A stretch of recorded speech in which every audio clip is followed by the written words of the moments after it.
Sabéis, Mindfactors, que habitualmente hacemos las entradas del programa de broma, de coña, haciendo alguna tontería. Lo primero que me pasa por la cabeza y que estos locos me siguen, ¿vale? Pero hoy es un día especial, no solo porque estamos grabando el programa en el Palacio de la Prensa de Madrid y estáis con nosotros, lo cual os agradecemos enormemente, sino porque nos queremos acordar de alguien que hoy no nos puede acompañar y estoy seguro de que estaría encantado de formar parte de esta mesa. Hablo de José Francisco Sanz Requena, investigador sobre el espacio, profesor universitario y que además estuvo aquí en Mindfax hablándonos de todo lo que desconocíamos del espacio y él nos podía enseñar. Fue, y hablo en pasado, porque nos dejó el mes de febrero, un gran comunicador, un gran divulgador, un gran investigador. Nos deleitó en Ser Historia, en la cadena Ser, en varios programas. Estuvo con nosotros en el podcast pequeño, La Escóbula de la Brújula, 2 o 3 veces. Y también lo hizo en Mindfax. Quiero pensar que desde el mes de febrero, Fran 1, yo le llamaba Fran 1 porque hay que saber quién es el importante, está viajando por los lugares que quería conocer y que ahora está cumpliendo su sueño. Así que quiero que el primer aplauso de este Mindfax en vivo con todos vosotros sea para recordar a Fran. Buscamos los límites de la ciencia, el futuro de la tecnología, el alcance de la mente humana. Esto es Mindfacts.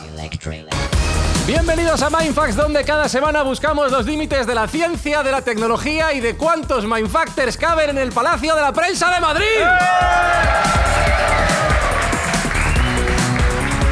Alberto Espinosa, ¿tú has visto esto? Es increíble, es increíble. Estoy acojonado. Estoy acojonadísimo. Escúchame, mal no puede salir, o peor no puede salir. No, claro, evidentemente. No esperéis nada.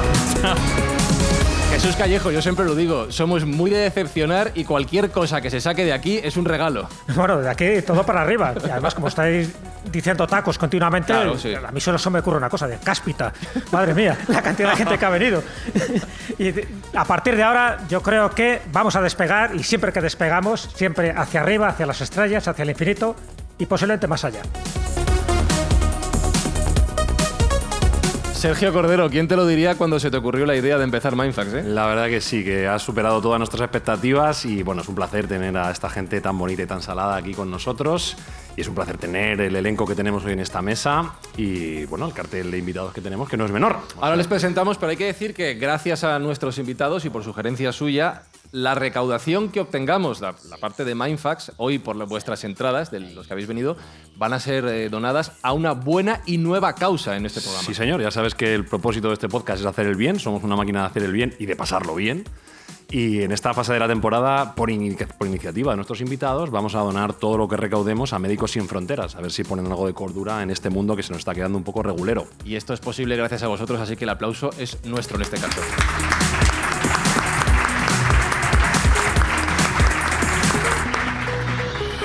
Mindfactors, ¿estáis preparados para despegar?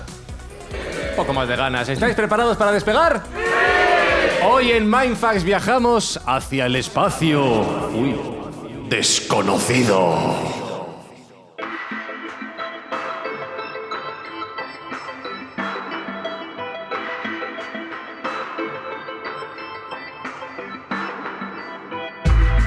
¿Os parece que presentemos a nuestros invitados del día de hoy? Es lo mínimo. Claro, joder. Venga, pues Claro. al primero de ellos le habéis escuchado ya, le conocéis bien. Es un gran narrador, un gran contador de historias, un apasionado de todo lo desconocido, lo que está por conocer. Un gran comunicador. Un gran comunicador también del universo que nos rodea. Quiero que deis un gran aplauso porque se lo merece y es un honor tenerle hoy aquí. ¡A Martín Sierra!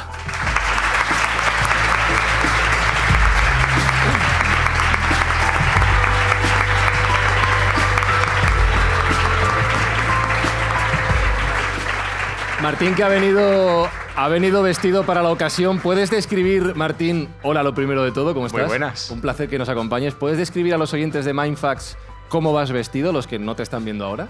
Yo, cósmico. Vienes cósmico. Ese mono, tienes un mono de la NASA. Pero ese mono, ¿de dónde ha salido? Ese mono sale del Space Camp que organiza la NASA en Huntsville, Alabama. Fíjate, ¿que has ido tú allí y cuántas veces? 2. 2 veces. Hola, ahí lo tenéis. Toma. Para vosotros. Toma ya. Supéralo.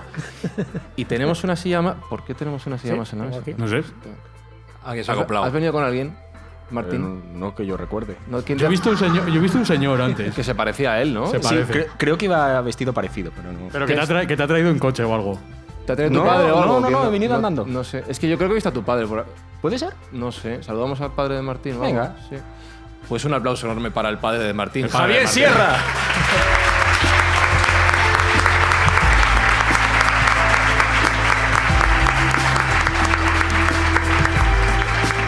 Javier, igualmente es un honor y un placer que nos acompañes hoy en este primer programa en el Palacio de la Prensa de Mindfax, que ya ves que es un hito hacia el espacio desconocido de nuestra ruta propia de Mindfax, y que hoy nos acompañes aquí, de verdad que es un verdadero honor, Javier. Bueno, el placer y el honor es mío, sobre todo porque tengo que vigilar de cerca a Martín. ¿Ah, sí? Claro. Has venido a controlar. Claro, imagínate, me despisté un momento y se fue 2 años a Alabama al campamento de la NASA. Y peor aún, vino a Mindfax. No sé qué Bueno, es y os peor. contó muchas cosas. Escuché muy atentamente Sí, lo sé. aquellos 2 podcasts que llamasteis Cosas Nazis, Sí, ¿no? sí. Esa especie Verdad de que- mezcla entre NASA y los nazis que evidentemente entroncaba con Werner von Braun y los orígenes de la carrera espacial. Y me gustó mucho, claro, cómo lo llevasteis y las cosas que os contó Martín, que él ha visto, porque muchas de esas historias las ha visto en Alabama, en los lugares donde se entrenan los astronautas. De hecho, quiero que empecemos con Martín, porque si hoy vamos a viajar hacia el espacio desconocido, Martín, quiero que hablemos un poquito de contexto y de historia de esta exploración. Tú eres un gran amante de la historia, como ya demostraste en ese programa de cosas, en esos programas de cosas nazis, de la historia de la investigación del espacio y de la NASA. Sí, sí.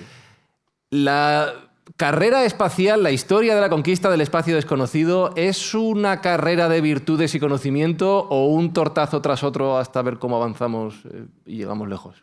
Depende. ¿Te ¿De digo qué? la versión oficial? Dime la o oficial. la de verdad. No, dime la oficial primero.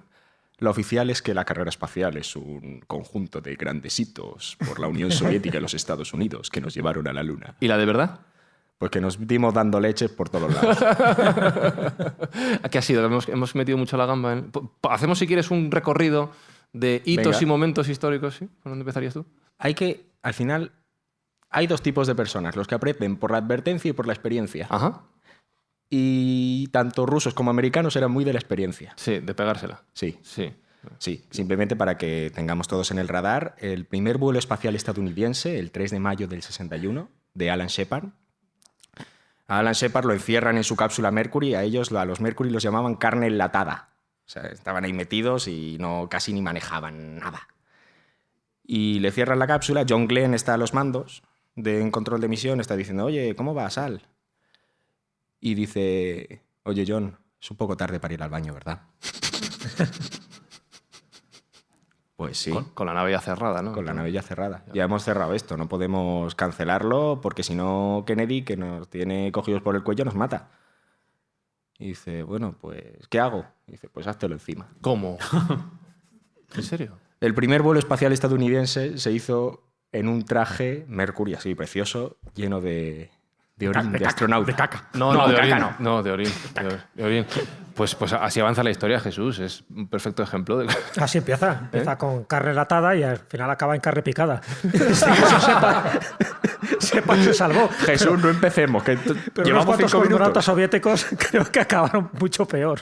Sí, sí. ¿Ha habido cosas peores? Ha habido cosas que, a medida que han ido avanzando las cosas, Ajá. porque los primeros vuelos del Mercury eran tan solo 15 minutos, estuvo en el espacio Alan Shepard, antes de aterrizar otra vez en el Atlántico. Pero después ya llega el programa Gemini y ya Kennedy quiere que vayamos a la Luna. Y en el Gemini ya empezamos a planear pues, todos los aspectos del viaje a la Luna. Empezamos a ver que debemos estar por lo menos 2 semanas en el espacio y que tenemos que ver un poco cómo funcionamos allá arriba. Y claro, es que ahí arriba 2 semanas aguantar nos aguanta. Porque no hay baño en las naves, ¿no? Todavía no. Oh, Dios. Entonces dicen, ¿cuál es la mejor opción? ¿Cuál? Pues un pañal. 2 semanas. Claro, es que eso pasó en el Gemini 7. ¿Cómo? Pero el mismo pañal. ¿El mismo pañal 2 semanas? El mismo pañal. Pero lo sacarían, lo tenderían o algo, ¿no? Mejor que no lo saquen en gravedad cero, Yo qué eso. sé, lo pones con una pinza y que flote en el No, espacio. hay una foto que... Ay, me da una rabia no haberlo traído. Hay una foto en la que ya ha amerizado el Gemini 7, llevan ahí 2 semanas. El Gemini 7 tiene la curiosidad de que salió antes que el Gemini 6. Ajá. Porque el Gemini 6 tuvo un problema. Ajá. La idea del Gemini 6 y el 7 era que 2 naves espaciales pudiesen encontrarse en el espacio. Si puedes hacer eso, ya puedes tener toda la dinámica que luego usarían en el Apolo, Claro. de módulo de comando y servicio dando vueltas alrededor de la Luna y el módulo lunar con Neil Armstrong. Estoy esperando dónde sale la caca en todo esto. Bueno, esos Amerizan. pañales se convierten en reliquias, ¿eh? Amerizan en el Atlántico, llegan los marines ahí a rescatar a los astronautas. Oye, pues abrimos la escotilla, no sé qué. Abren las dos compuertas porque es como un caza la cápsula Gemini. Eso se puede escuchar en el podcast que Ahí hicimos suena. antes. Lo abren Sale todo ahí. y la foto oficial que hay son los dos astronautas con sus Ray-Ban ahí apoyados en la cápsula y los marines apartando la nariz. 2 semanas de cerrado con pañales. Dos tíos, además. Dos tíos ahí, eso huele bien. Olía bien. Sergio, tú a tigre. ahora que estás escuchando estas historias en esta edición en vivo de Mindfax, ¿sientes orgullo del podcast que estamos haciendo? Un poquito escatológico está quedando, pero bueno, yo tengo un adolescente en casa que puede oler su habitación parecido a esto. O sea, que me hago una idea clara de cómo podría ser el asunto. Quiero más. Pero tú eres el que diriges, Yo Fran. quiero más. Tira quiero más, por, quiero por más, tu quiero vía. más. Quiero alguna historia más. Sí. Pero vamos aprendiendo de todo esto. Sí. No hay que olvidar que la carrera espacial está lleno de momentos épicos. Es todo una gran historia épica que va desde el 61 hasta el 69 y más allá. Pero entre medias se lo pasaron bastante bien. Ajá. El Gemini 3, la primera misión que era del programa Gemini, iba a volar Gus Grissom. Gus Grissom ya había volado en el programa Mercury, era un astronauta de carrera, era muy famoso, un símbolo de América, le habían hecho un G.I. Joe. Iba a volar con él también otro astronauta, que era nuevo en el asunto, que era Ed White. A Ed White le hizo gracia volar al espacio con un bocata. Con un bocata. Con un bocata, como tal. Se alió con otro astronauta de los antiguos del Mercury, Scott Carpenter, y le prepararon una especie de bocata de roast beef, por si acaso a Gus Grissom, que tenía fama de que comía bastante, le daba hambre ahí arriba. Se lo mete en el bolsillo del traje. Claro, eso lleva mayonesa también. Oh. Empieza ahí el despegue, son 9 minutos en el Gemini Titan 2, se ponen en órbita. Y en un momento dado se abre el bolsillo del traje y saca el bocata y dice, ¿quieres darle un bocado? Y Gus Grissom dijo, vale. Adiós. Se comieron su bocadillo, pero aprendieron que hay que tener mucho cuidado, era la primera vez que se comía en el espacio, hay que tener mucho cuidado con lo que se come en el espacio. Porque claro, eso empezó a soltar migas y no hay gravedad, No había aspiradora, además. no hay aspiradora. Y estuvieron toda la misión con las migas flotando ahí. Sí, no, pero La mayonesa. ¡Ah, mayonesa! claro, los de la NASA estaban con las manos en la cabeza diciendo, oye, que es que a uno se les mete una miga en la nariz y se nos ahogan los astronautas. Por eso son mejores los burritos en el espacio. Y por eso, claro, ya no se come pan en la Estación Espacial Internacional. ¿Está prohibido? Está prohibido. Que no cuenten conmigo. ¿Por esto? Ya no voy. Se llevan tortillas de mexicanas. Oye, pero estás poniendo ejemplo todo de los americanos, pero los soviéticos hicieron alguna también. Bueno. Sí, De los soviéticos podríamos hacer varios podcasts. ¿Sí o qué? Eran muy chapuzas. Mi cosmonauta favorito Sí. de toda la historia siempre será Alexei Leonov. Alexei Leonov era pintor, aparte de cosmonauta. Bueno, todos los rusos son pintores. Sí. No, es verdad, es verdad. Les enseñan en el cole. Fue el primero que se llevó un bloc de notas al espacio con su lápiz y hizo ahí unos dibujos que hoy en día son conocidos. Pero, claro, se llevó un lápiz y pintaba bien. Los americanos empieza el programa Gemini y tienen que empezar a completar checklist arriba en la estación en las naves. Y se empiezan a llevar, pues es un bolivic, que es muy fácil de portar, te lo metes en cualquier bolsillo y no pasa nada. De pronto llegan ahí, empiezan a pintar y no, que no pinta. Y encargan a la empresa Fisher desarrollar unos bolígrafos hechos para pintar en el espacio y que siguen usando hoy en día, Ajá. que son los Fisher Space Pen. Estos lo que llevaban era un cartucho de nitrógeno y una bolita de metal y lo que hacen es empujar la tinta. Pues se tiene que petar. No, estaba presurizado, es como una nave espacial dentro de una nave espacial. Adiós, qué chulo. ¿Sabes cuánto le costó la bromita? ¿Cuánto? 2 millones. 2 millones. Sí. Guau. Luego le hacen la entrevista a los rusos y dicen, ustedes no han desarrollado un boli espacial que sea capaz de pintar en el espacio.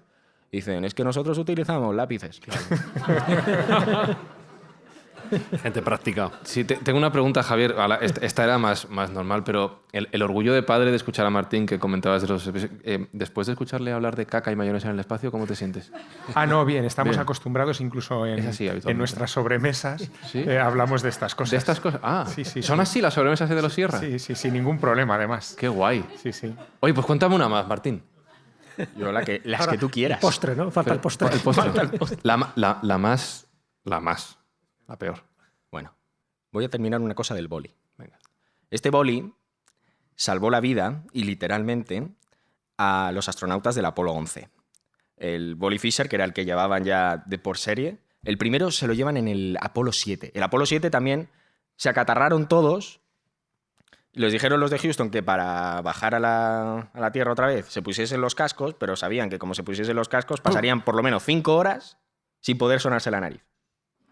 Y en el espacio no hay gravedad. Todo se queda allá arriba. Hostia, no había pensado eso. Claro. Los 3 dijeron naranjas de la China, bajaron sin casco, los de la NASA abrieron la escotilla y dijeron, sí, sin casco, no volvéis a volar ninguno de los 3. Prohibido, joder. Bueno, se tuvieron que ganar la vida después Haciendo anuncios de... de anticatarrales. Las puertas que cierran por las ventanas que se abren, ¿no? Claro. Y llevaban el boli. El boli, el Fisher, lo probaron en el Apolo 7 y luego llega el Apolo 11. Todos conocemos la historia del Apolo 11. Aterrizan, el águila alunizado, todos celebrándolo, América de fiesta. Y de pronto ya terminan de hablar con el señor presidente por el teléfono. Nixon ya termina su discurso. Se meten todos de nuevo con la escalerilla al módulo lunar.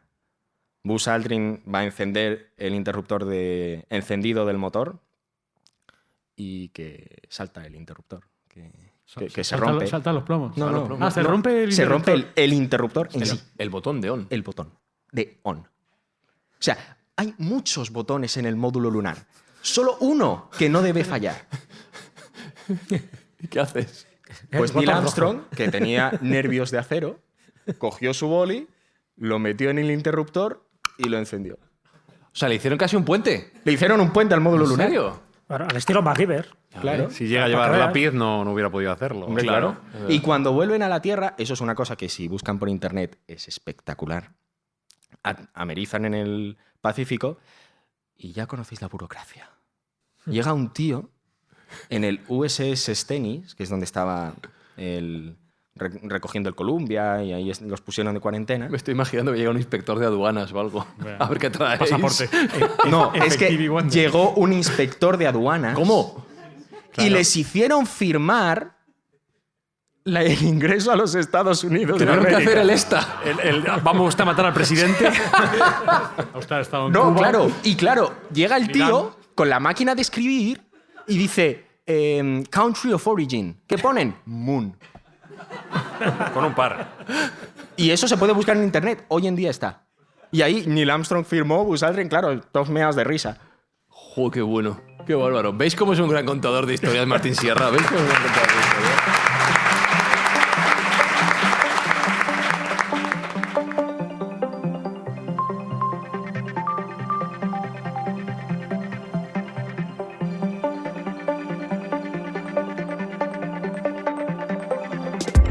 Mientras dábamos los primeros pasos en estos ejemplos que Martín nos ha contado, en nuestra exploración hacia el espacio desconocido, que en aquel momento era mucho más que ahora, había gente en la Tierra que tenía la curiosidad de saber qué pasaba por ahí arriba. Aquí en el proyector que tenéis delante, aquí en el Palacio de Prensa, y a todos los amigos de Mindfax que estén escuchando el podcast, lo publicaremos en @mindfax- en Twitter. Pues había gente curiosa, gente que quería, pues lo que digo, escuchar, saber. Y estamos poniendo la imagen de dos personas, dos hermanos italianos, Javier, que te sonarán de algo y que tienen una curiosa historia. Sí, es una historia de las más sorprendentes de la carrera espacial y, por desgracia, yo creo que de las menos conocidas, ¿no? Se trata de Achille y Giovan Battista Giudica Cordiglia. Eran los hijos de un importante médico de Turín que tenían una afición, estamos hablando de los años 50, muy grande por la radio. Claro, en Italia no es difícil, porque con Marconi como referencia, pues todo el mundo de alguna manera se dedicaba en sus ratos libres a construir sus antenas, a hacer sus experimentos de radiodifusión, y más en aquella época donde no había una distracción brutal como era la de Internet, ¿no? Uno tenía que hacerse sus cosas. O la televisión, que todavía le o la quedaba. televisión, claro. Pues los hermanos Giudica Cordiglia siguen con una expectación brutal el lanzamiento del primer Sputnik, ¿no? En octubre de 1957. Los rusos, cuando lanzan ese primer satélite, dan una frecuencia de radio para que cualquier persona en cualquier rincón del mundo pudiera escuchar el bip bip que transmitía continuamente este objeto orbitando a la Tierra. Ellos, por supuesto, como tenían esa afición por la radio, buscaron la frecuencia, montaron una antena perfectamente orientada hacia las coordenadas que habían dado los rusos. Lo cuentas así, una antena, ojo, que no es una antenita como las que tenemos aquí para los micrófonos inalámbricos. Montaron un pitoste. Parecía un tendedero. Fueron añadiendo antenas poco a poco, ¿eh? Es que fueron añadiendo, efectivamente. Lo que hacen es, escuchan esa primera frecuencia del Sputnik, frecuencia que, por ejemplo, en los Estados Unidos causó auténtico pavor, ¿no? Porque cada 92 minutos aquella bola soviética sobrevolaba el espacio aéreo de los Estados Unidos sin que los americanos pudieran hacer nada. No había ningún misil en aquella época que llegara a la altura orbital para poder abatir a aquel intruso. Cuenta Stephen King, el famoso escritor, que a él el lanzamiento del Sputnik le pilló viendo una película en el cine, en su colegio, y que el director del colegio estaba escuchando las noticias del lanzamiento y recibió la confirmación por la radio de que efectivamente el Sputnik iba a pasar por primera vez por encima de los Estados Unidos y de Maine, donde vivía King. ¿Sabes lo que hizo el director del colegio? Se puso en medio de la pantalla con los brazos en alto diciendo ¡los soviéticos, todos a tierra! y todo el cine aterrorizado se puso debajo de las butacas, y dice Stephen King en un libro que tiene de sus memorias que el verdadero terror fueron esos minutos sin saber lo que podía pasar en ese momento con un artefacto soviético por la cabeza. Bueno, el caso es que en noviembre, al mes siguiente, los rusos lanzan el Sputnik 2. Esta vez es una bola de 500 kilos, enorme, con un ser vivo en el interior, que es la perrita laica.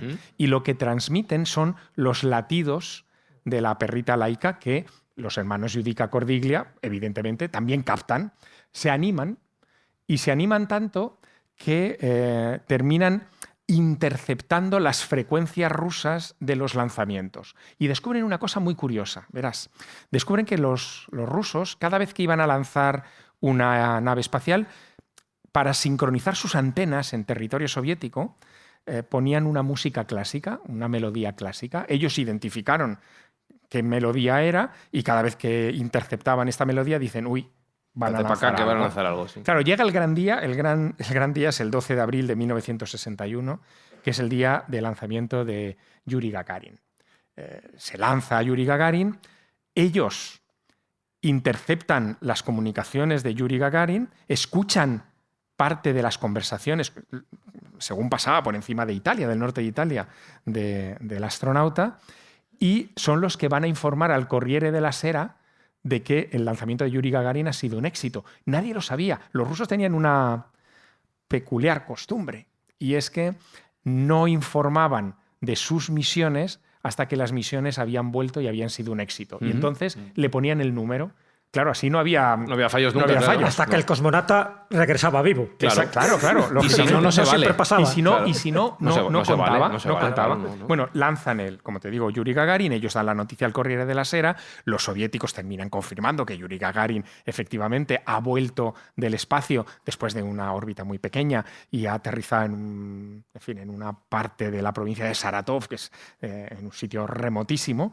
Ellos iban con monos naranjas, los cosmonautas, y cuenta también Gagarin, y lo cuentan otros, que cuando ellos caían en medio de un sembrado en Siberia o en cualquier lugar y salían con los monos naranjas, aquellos campesinos que no habían visto nunca ni sabían por las noticias, porque no había televisión en aquellas casas, lo que era un astronauta, un cosmonauta, se pensaban que eran marcianos. ¿No? Como el director del colegio. Efectivamente. Igual. Bueno, ¿qué es lo que pasa en el tiempo siguiente? Porque aquí es donde viene el verdadero kit de la Lo cuestión único, de una los cosa, Judica Cordiglia. estos sonidos Ujú.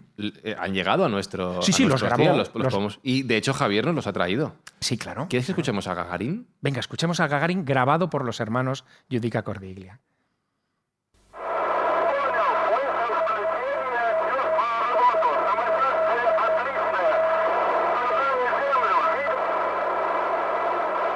Claro, con el éxito y animados por este tipo de... Yo estoy pensando que cómo se enteraban de algo. No, con no, esto. no se enteraban de nada. Claro, De hecho, que- estaba clarísimo, sabían de que hecho, era todo ruso bien, y está ya. todo bien, todo Claro, bien, estoy ¡Viva la vivo. madre patria!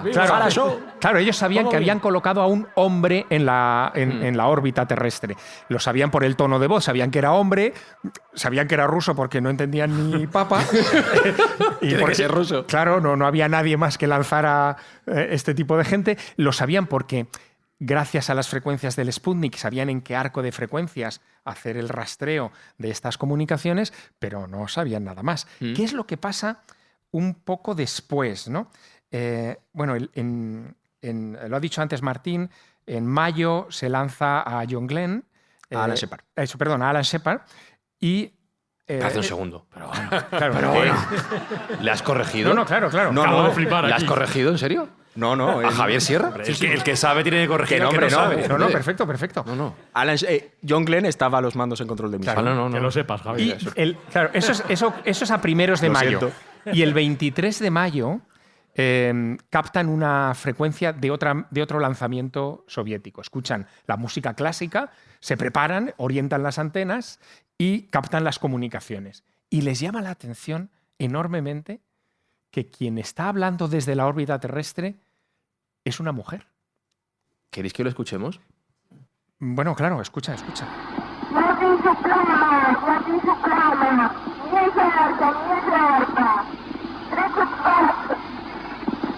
Tío, te juro que suena como la vendedora de la 11 de mi barrio cuando era pequeño. Esta está diciendo, no está todo bien, no está todo bien. Bueno, afilador. aquí los hermanos Judica Cordiglia, como estaban teniendo tanto éxito con estas interferencias, Claro. ¿no? Ya se buscan algunas personas de su entorno que saben ruso y interpretan ya estas comunicaciones. Esta mujer está diciendo que tiene calor, que tiene mucho calor, que necesita oxígeno. Adiós. Hay una comunicación ahí como angustiosa que va creciendo en drama hasta que al final dice que hay fuego en la cabina, ¿no? Porque esta no es Valentina Tereskova. No, No, Esta no se sabe, anterior a esta no se Valentina sabe, Tereskova. esta no se sabe es- quién es. Esta no se valía. Claro, ¿Te ha salido ellos acuden ¿Era al Cruz, no? acuden al Corriere de la Sera y le dicen, oye, igual que os dijimos que había salido un hombre al espacio y vosotros fuisteis los primeros en Italia y en Europa Occidental, en dar la noticia antes de la comunicación oficial soviética de que se había lanzado un hombre al espacio, ahora han lanzado una mujer. Y el Corriere de la Sera dice, hombre, si tuvieron razón en el primero, vamos a publicar la noticia de que una mujer ha sido lanzada por los soviéticos. Los soviéticos no confirmaron. Silencio administrativo. Nunca Con lo cual, confirmaron. Mala noticia que no confirmaran nada, porque si lo confirmaban es que había regresado vivo. En este caso, Luzmila, que es la cosmonauta, creo que se achicharró. Sí, la llamaron Luzmila por ocurrencia, ¿eh? O sea, no es porque dijeran, oye, Luzmila... No existió, nunca existió. Exacto, No o sea, tenía nombre. no estaba, digamos, en las comunicaciones no venía el nombre oficial, pero sí es como la conocieron, ¿no? Le pusieron el sobrenombre de Luzmila. Claro, al no confirmarlo los soviéticos, el Corriere de la Sera se quedó como un poco... El Corriere de la Sera es el gran periódico de referencia al norte de Italia, ¿no? Se quedaron un poco preocupados con este asunto. Pero los siguientes lanzamientos, uno tras otro, iban siendo confirmados por los hermanos Judica Cordiglia, ¿no? Hasta que llegó un momento en el que los propios soviéticos en Radio Moscú hicieron un comunicado oficial contra los hermanos Judica Cordiglia. ¿En serio? Sí, llegaron a Estaban hablando desmentirlo. demasiado. Claro. Estaban hablando demasiado y los descalificaron, pero claro, al descalificarlos, lo que hicieron fue Confirmarlo. confirmarlos Claro, que efectivamente estaban captando información sensible. Bueno, a mí esta historia me fascinó Brutal. desde el momento en que la conocí, ¿no? Y hice lo imposible hace algún tiempo por conocer a los hermanos Judica Cordiglia. Cuando finalmente los localicé, Achille ya había fallecido, pero Giovanni Battista vivía. Y me contó toda la historia, me llevó a un almacén donde tenía guardadas todas las grabaciones que habían hecho en cintas abiertas de las antiguas, todas etiquetadas con el día, etcétera, todos los recortes de periódicos que había. Claro, aquello, salir en el periódico en aquellos días era una maravilla, todo perfectamente inventariado, pero sobre todo lo que guardaban con más cariño eran los recuerdos, incluyendo sus grabaciones en tomavistas, no había vídeo en aquella época, eran todo tomavistas, de un viaje que hicieron a los Estados Unidos, a la NASA. Porque la NASA, viendo el éxito que estaban teniendo interfiriendo a los soviéticos, les llamaron para ver qué pasa. Pagaron la cláusula. Claro. Recordar que estábamos en plena Guerra Fría. Claro. Con lo cual ahí la tensión era más que manifiesta. Claro, el tema fue que los hermanos Judica Cordiglia les dijeron a los americanos, sí, nosotros escuchamos a los rusos, pero a ustedes también. Ojo. O sea, no, entonces, non possible, ¿no? Era muy gráfico como nos lo contaba Giovanni Battista. Non possible, esto no es posible, ¿no? Y Giovanni Battista les dio unas grabaciones de algunos de los vuelos, como el de John Glenn, ¿no? Sí. Con la grabación íntegra. Ellos nunca habían divulgado la grabación íntegra de las comunicaciones entre John Glenn y Houston. Ellos las tenían. Y se quedaron de piedra. Efectivamente, aquella gente había conseguido interferir las comunicaciones. ¿Cómo? Bueno, en el caso de los Judica fue tremendo porque se necesita saber, para interceptar bien estas comunicaciones, la longitud de onda, y eso es a través de la altura de la antena de la nave. O sea, a distinta altura va a distintas frecuencias. Bueno, ¿cómo sacaron ellos la antena? La altura de la antena. Pues en unas fotos que se habían publicado en la prensa, donde aparecían, pues, en fin, el astronauta y un grupo de ayudantes alrededor de la cápsula antes de lanzarla, que estaba con la antena puesta, hicieron, con su padre, que era médico, como os he dicho, hicieron un cálculo de el tamaño de un cráneo medio humano, que es el mismo del cráneo medio adulto, con respecto a la antena. Lo proyectaron, sacaron cuántos cráneos tenía de alto la antena y sacaron la longitud de la antena y, por lo tanto, la frecuencia en la que transmitían. Eran unos tipos ingeniosísimos, ¿no? Que no solo captaron a aquella Luzmila que, en fin, que los hizo famosos, ¿no? y que los hizo entrar en la, como llaman los italianos, la contrahistoria de la carrera espacial, sino que además pudieron captar también, por ejemplo, latidos de corazón como los de Laika, pero humanos, correspondientes a otros lanzamientos. De hecho, los podemos escuchar. Tú imagínate que orientas tus antenas y de repente escuchas en la frecuencia. Pero estos son latidos de corazón. No, estos no, No, los que has estos son escuchado anteriores. antes. Al principio. Esto, No es el de Laika. Estos son. Pero esto es un. Esto Que por parece cierto esté- serían los últimos parece que latidos esté- Los últimos corazón, latidos, porque muy evidentemente este acelerados. cosmonauta, creo, uno de ellos era Alexei, ¿no? Sí, sí. Hubo varios. Te iba a preguntar, ¿de cuántos hay constancia de los que fueron y no regresaron? ¿Se sabe? No se sabe, pero esta es una historia que a mí me ha preocupado mucho, la de los astronautas olvidados, cosmonautas, habría que decir, la de los cosmonautas olvidados de la carrera espacial. Y aquí hay indicios, ¿no? De más o menos cuántos puede haber. Estaríamos hablando al menos de unos 10 a 12 seres humanos no contabilizados en la carrera espacial. Que están dando vueltas. Claro. O reentraron, muertos. Sí, pero cuidado. Indicios. Os voy a dar uno que a mí me resulta muy llamativo, ¿no? Sabéis que, en fin, la Unión Soviética siempre ha tenido unas excelentes relaciones, o tuvo durante todo el periodo de la Guerra Fría, con Cuba. Y Fidel Castro viajó en varias ocasiones a Rusia, a Moscú, a entrevistarse con los premiers del Politburó, etc., ¿no? En uno de aquellos viajes, en los años 60, Fidel Castro fue guiado hasta la Ciudad de las Estrellas y le enseñaron todo lo que eran las instalaciones, etc. Fidel Castro tenía una manía que vosotros conocéis muy bien, y es que cuando volvía de aquellos viajes se ponía delante de una cámara de televisión y estaba durante 6 horas contando en abierto a los cubanos lo que había sido su... 6 horas, dice. Sí, 6 horas. Bueno, pues el día Era la bueno. introducción. claro. El día bueno eran 6 horas. Pues en una de aquellas comparecencias, después de haber visitado por primera vez la Ciudad de las Estrellas y quedarse absolutamente maravillado con el desarrollo de la carrera espacial soviética, contó que lo llevaron a la habitación de los mártires. Claro, el tío lo contaba todo. Y la habitación de los mártires, él lo llamaba así, era un cuarto donde estaban todas las fotografías de aquellos camaradas cosmonautas que habían perecido en vuelos. Pero que estaba un cuarto al fondo, que no se No, encuentre bien, bueno, en una no habitación pasar. que le enseñaron a Fidel, Sí. pero, claro, cuando él dice eso, los soviéticos no habían reconocido ni un solo... Claro, lo legitima. Ni un solo muerto en su carrera espacial. Por lo tanto, había una contradicción documental de facto impresionante, ¿no? Sigue siendo un tema secreto. No está desclasificado el dossier, digamos, de la carrera espacial soviética de aquellos años. Sí, porque una variante de esto es lo que se llama los astronautas, en este caso cosmonautas fantasmas, que son los que aparecían en una foto y luego, con el tiempo, desaparecieron de esa foto. Por lo tanto, ahí era otra prueba indirecta, pero otra prueba de que algo había fallado para que algún cosmonauta que aparecía en la foto inicial, luego, sobre todo con Stalin y los que continuaron, pues no aparecía. ¿Por qué? Porque se consideraba que era un fracaso y, por lo tanto, esa persona que en principio debería figurar como un héroe nacional, pues figuraba casi como un traidor nacional. Porque el hecho Batidito de, que de no Polonio, triunfara- como ahora. Sí. Ya está El ahí primer- fuera. No me resisto a contaros también otra cosa para situar a los hermanos Giudica Cordiglia. No son dos... No debemos considerarlos como dos frikis que hacían cosas raras en el techo de la casa de su padre en el centro de Turín, haciendo antenas.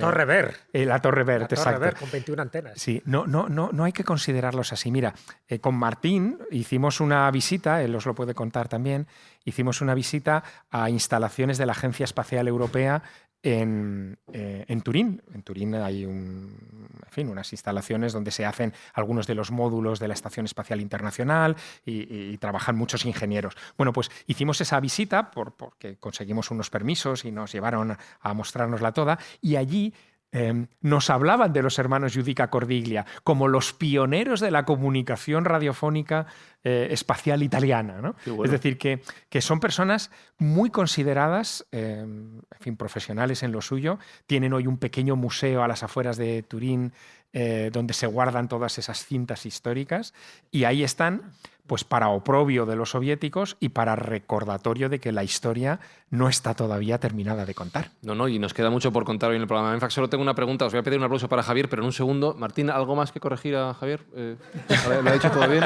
Algo tenía. ¿Está todo correcto? Hombre, faltaría más. Va- Lo único...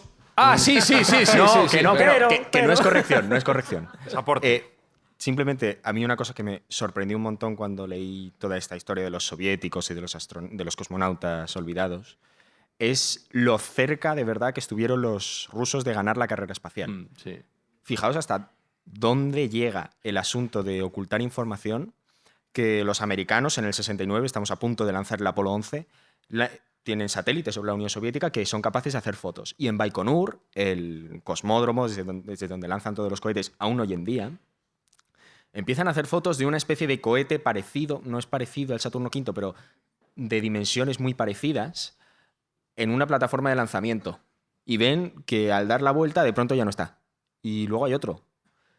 Y dicen, un cohete con la misma dimensión que tiene el nuestro, que va a ir a la Luna dentro de nada, este va a ir a la Luna y se nos va a adelantar. Y hay una serie de ventanas de lanzamiento desde donde se puede lanzar a la Luna, porque la cara visible de la Luna está iluminada y por eso podemos ver, si no, no se vería nada. En la ventana de lanzamiento anterior al Apolo 11 se hicieron 3 lanzamientos del N1. No se sabía en ese momento si estaban tripulados o no. Y hubo un momento... Como siempre. Como siempre. Pero es que esto los americanos lo tenían y los de la CIA se lo callaban.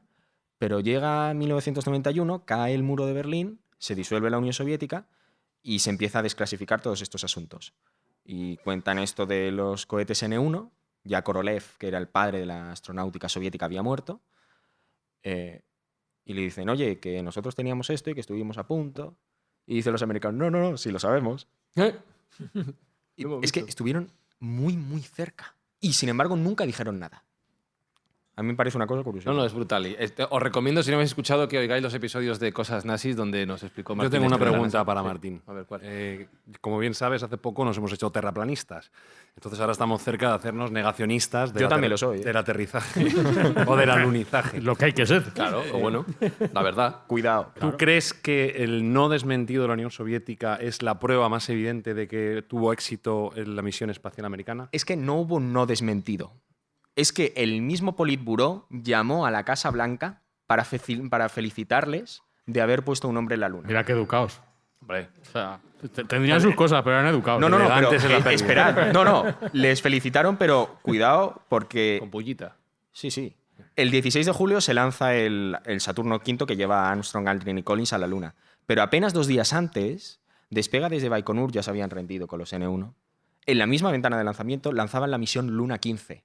Si os acordáis, el verano pasado, en agosto, de pronto salió una noticia, mira, muy soviético, los rusos diciendo que, oye, que hemos lanzado una nave, la Luna 24, a la Luna. La Luna 25. 25. Es que la Luna 24 se lanzó en el 72. Y 50 años después, de pronto, reactivan el programa Luna. Pues una de estas Luna, la Luna 15, se lanzó a la par con el Apolo 11. Y os acordáis de la famosa frase de Houston, aquí base tranquilidad, base tranquilidad. Es porque está en el Mar de la Tranquilidad, que es una región de la Luna.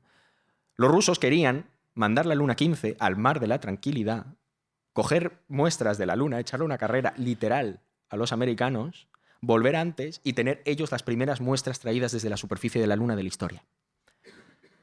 La Luna 15 no funciona. Ninguna de las lunas llegó a funcionar correctamente. Y lo que deciden es, bueno, como ya vamos de camino al Mar de la Tranquilidad, pues mira, ahí apunta y a lo mejor les damos. Lo intentaron, de hecho cayó no muy lejos. Cayó muy lejos. a 100 kilómetros del módulo Eagle, del Águila de la NASA. A 100 kilómetros. Sí, Bueno, que eso no es nada, ¿eh? No, claro, muy cerquita. De aquí a Segovia. Joder, Aquí a Segovia. No.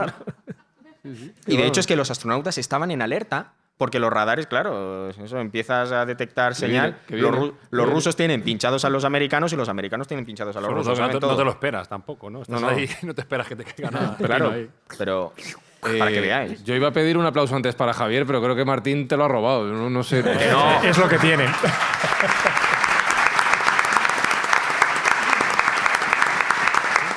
Pero hablamos de mensajes desde el espacio, en este caso mensajes interceptados, esas escuchas que contaba Javier de los hermanos italianos Jesús, pero imagínate que mandamos un mensaje al espacio y de repente nos los contestan. Yo, ya que hablábamos de eso, yo me hago caca. ¿Ha pasado alguna vez que no se hayan podido contestar un mensaje? Bueno, hay muchos mensajes que están todavía por contestar, es lo que tiene cuando tú lo mandas al espacio interestelar, a saber primero quién lo recibe y luego a saber qué te contesta, Claro. que esa es otra, ¿no? Pero fíjate, un poco por cerrar todo ese episodio que también ha contado tanto Martín como Javier, fijaros que la tecnología que había en aquella época, y estamos hablando de los años 60, es una tecnología inferior a la que tenemos ahora mismo en cualquier móvil. O sea, que para que os deis cuenta, lo arriesgado, los aventureros, en fin, y las pocas muertes que hubo en proporción a lo prácticamente suicidas que eran muchas de estas misiones espaciales. Entonces, bueno, llega un momento que cuando ya éramos capaces de sacar algún tipo de nave, en fin, vulnerando lo que es la fuerza de la gravedad y poder salir al espacio, sobre todo a nuestro sistema solar más cercano, alguien se dio cuenta, y cuando digo alguien me refiero a dos personas importantes, ¿no? Por una parte es Frank Drake y por otra parte Carl Sagan, que a todos os sonará, pues dijeron, oye, ¿por qué no mandamos algún mensaje? Y claro, el problema era qué mensaje mandas en supuestas civilizaciones extraterrestres que se supone que son más inteligentes que nosotros. Son más inteligentes que nosotros y son capaces de descifrar el galimatías o el sudoku que les estamos mandando. Y a partir de ahí sí que ha habido varias misiones, sobre todo sondas espaciales, en este caso no tripuladas, donde se han mandado mensajes.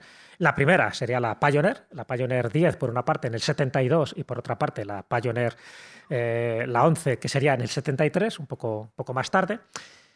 Y bueno, lo que hacen es intentar explorar distintos planetas que están muy alejados del Sol. Estamos hablando ya, pues en fin, de Júpiter, Urano, Neptuno. El en fin, espacio desconocido. para allá. Claro. Y de hecho ahora, bueno, están ya por allá, ¿no? Están en lo que se llama, ya sabéis que hay una zona dentro de nuestro sistema solar que sería un poco la heliosfera, que sería hasta donde llega el viento solar del Sol. Luego está la heliopausa y a partir de ahí lo desconocido. El espacio sideral. Bueno, pues esas naves están por allí y ahí se mandó una placa de aluminio donde aparecía un mensaje, una placa de aluminio cubierta en oro, me parece que Sí, tenemos alguna imagen. Y gracias a estos dos genios, ¿no? Dos genios de la astronáutica, pero también un poco de la comunicación, pues intentaron hacer cosas que llamaran la atención, un poco como es esto, ¿no? Decir, bueno, vamos a representar lo que sería la especie humana, la humanidad, De hecho, esto tuvo mucha polémica. Porque, Es que vaya follón hubo, ¿eh? Hubo follón tremendo, porque el hecho de que aparecieran desnudos, imaginaros, ¿no? Un poco en el Congreso de Estados Unidos, siempre hubo gente, bueno, primero, por supuesto, el movimiento feminista pionero que había en aquella época ya puso el grito en el cielo por dos razones. Primero, porque la mujer está más bajita que el hombre y porque el hombre es el que saluda y la mujer no. Entonces, ya estamos ahí, una cuestión de género, porque ella no saluda, entonces está en una actitud pasiva. Y la imagen de que fuéramos un planeta de nudistas, ¿no? Claro. Dice, van a pensar que aquí estamos en una orgía continua. O sea, cosas de estas que dices, pero bueno, esta gente era inteligente para cuestionar estas chorradas, en definitiva. Pues así era. De hecho, otra de las cuestiones que se debatió, fijaros que el hombre tiene los órganos, en fin, sexuales más o menos explícitos y sin embargo a la mujer sí, aparece la vulva, pero no aparece lo que serían sus órganos genitales. También hubo polémica en ese sentido. Bueno, muchísimas cosas. Pero bueno, ahí quedaba, bueno, ahí no lo veis, pero bueno, ahí quedaba un poco dónde estaría la sonda espacial para determinar cuál sería nuestro planeta. Aparece también la estructura del hidrógeno, que estaría arriba. Y eso es lo que se intenta mandar, a saber si alguien, alguna civilización inteligente, esto lo intercepta. Y a ver si lo entienden. A ver si lo entienden, vamos. Sí. Estos son galimatías, ¿eh? Claro. Pero ten en cuenta que estamos hablando desde la mentalidad científica que había en los años 70, Sí. cosa que si ahora esto lo mandáramos, por supuesto, posiblemente el mensaje sería totalmente distinto. Pero bueno, lo hicieron así. Luego están las Voyager, posteriormente, y estamos ya hablando del año 1977, donde, otra vez los mismos, ¿no? Tanto Frank Drake, por cierto, Frank Drake tenía mucho que ver con el proyecto SETI, que era un poco esa sensación y esa obsesión que había en aquella época de ponerse en contacto con otro tipo de civilizaciones. De bueno, nosotros ya somos capaces de salir, oye, vamos a mandar señales. ¿Qué tipo de señales son las que se conocían en aquella época? Señales de radio, ondas de radio, es lo que más. Pero claro, las ondas de radio, hoy lo sabemos, tienen una frecuencia muy limitada que no todo el mundo puede captar. O sea, que hace falta que sea una civilización extraterrestre que conozca un sistema tan rudimentario como para descifrar ondas de radio, ¿no? Porque ahora mismo enviaremos de otra manera. Pero las Voyager 1 y las Voyager 2, lo mismo, ¿no? En agosto del 77, ahí, en lugar de mandar esta placa, en fin, con toda la polémica, ya dejaron de mandar a dos seres desnudos, ¿no? Hombre y mujer, y se lanza ya el disco de oro. Y ese disco de oro también pues, es cuando surge multitud de cosas que no sé si lo tenemos por ahí. Y ahí yo sé que Javier y tanto Martín pueden comentar cosas porque... También hubo mucho follón. Y hubo mucho follón también. Y eso que fíjate que era más neutro, comparado un poco con la polémica que hubo anteriormente. Sí, claro. Aquí no hay en el disco de oro nada visible salvo las instrucciones de fuera donde explican lo que es una aguja de un tocadiscos, que esto, claro, para el año 77 era... Un tocadiscos al espacio. Claro. Pero es que dentro de la Voyager estaba la aguja para que el extraterrestre que se encontrara con los restos de la sonda pues pudiera coger la aguja, montarla, Claro, según el esquema de la tapa de Sí. que es lo que estamos viendo, y poner el vinilo, que era un vinilo de 90 minutos, no solo con sonidos, ahora hablaremos de eso, sino sobre todo también con imágenes. Y dentro de esas imágenes hay una colección grande de imágenes pues de todo tipo, de fauna, de flora, de ciudades. Hay también una imagen de una pareja embarazada que originalmente iba a ser un hombre y una mujer desnudos, ella encinta, ella embarazada, ¿no? Y después un feto. Bueno, pues la NASA lo censuró. Dijo, no, con el follón que hemos tenido con las Pioneer, como para poner una foto aquí pornográfica de una pareja desnuda, ¿no? Y lo sustituyeron por unas siluetas negras donde el extraterrestre pues, se tiene que hacer una idea de lo que es el asunto, ¿no? El extraterrestre nos invade al final. Claro. Es que no entendemos Ahora, nada. Lo que más me gusta de este proyecto es que el disco de la Voyager fue algo sobrevenido. Estaban construyendo las Voyager y a Sagan le dijeron, oye, igual que hiciste la placa y tal, ¿por qué no le atornillamos algo a la nave? Algo que, en fin, que nos represente, ¿no? A la humanidad. Tienes 6 semanas. Le dieron 6 semanas. Un poco de dinero para reunir un comité de expertos. Estoy pensando que puso un muñeco de la Guardia Civil de estos de encima del coche. Bueno, lo que hizo fue llamar, por ejemplo, a su amigo Isaac Asimov, famoso escritor, a Arthur C. Clarke, que también es otro de los grandes de la época. Casi nadie al aparato, ¿eh? Claro, efectivamente.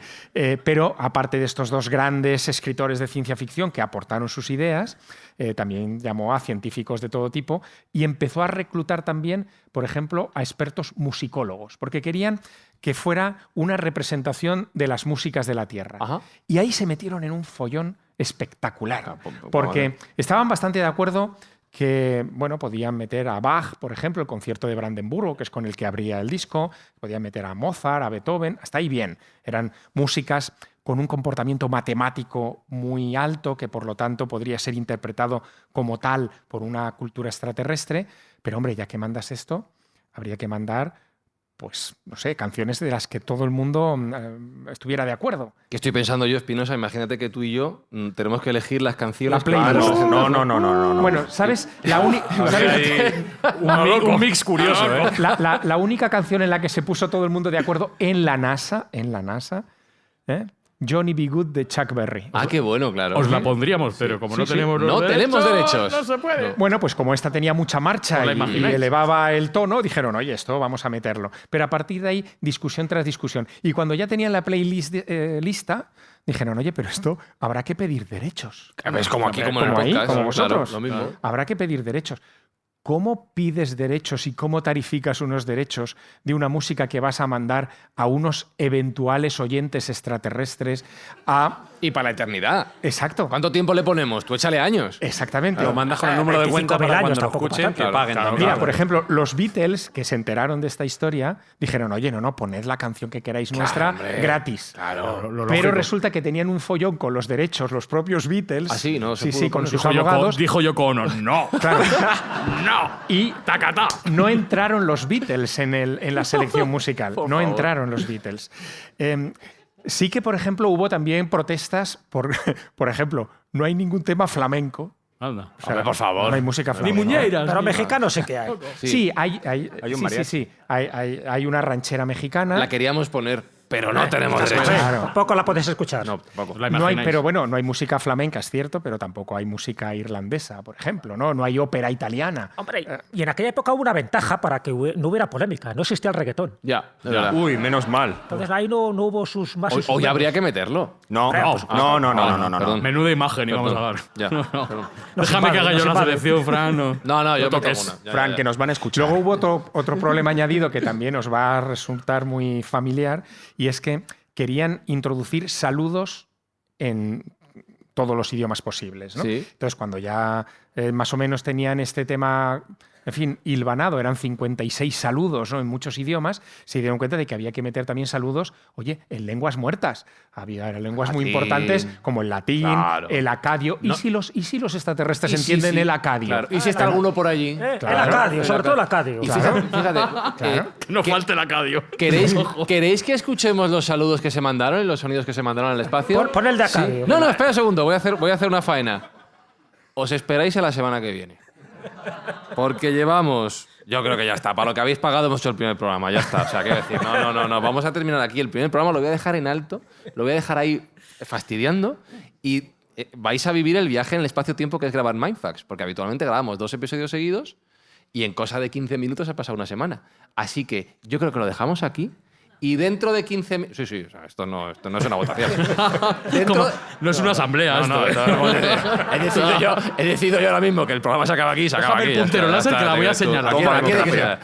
Y en una semana, para los que estéis escuchando, y en 15 minutos, para los que estáis aquí, escuchamos los mensajes que se mandaron al espacio. Yo creo que como cebo está bien. Está estupendo, está fete.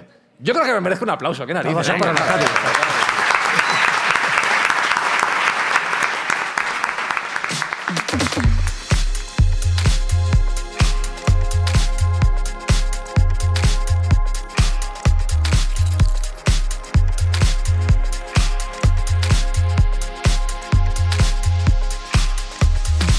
Oye. ¿Dónde vais?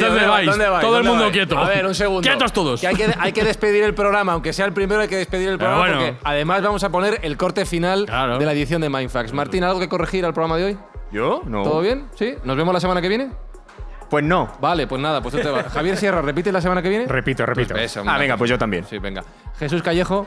Sí, yo también. Te lo iba a decir en acadio, pero no lo sé. No me lo digas, no te voy a entender. Sergio gallego. Cordero, ¿cómo lo estás viendo, Sergio? Lo estoy viendo fenomenal. Ya sabes que yo soy un oyente privilegiado del programa, o sea que... Alberto Espinosa, ¿quieres una cerveza? Por favor. Venga, pues vamos a ello. Los que estáis aquí, en 15 minutos volvemos. Los que no estáis, en una semana estamos de vuelta con Mindfax. Gracias por acompañarnos. Es un placer de verdad. Y en nada estamos de vuelta. Gracias.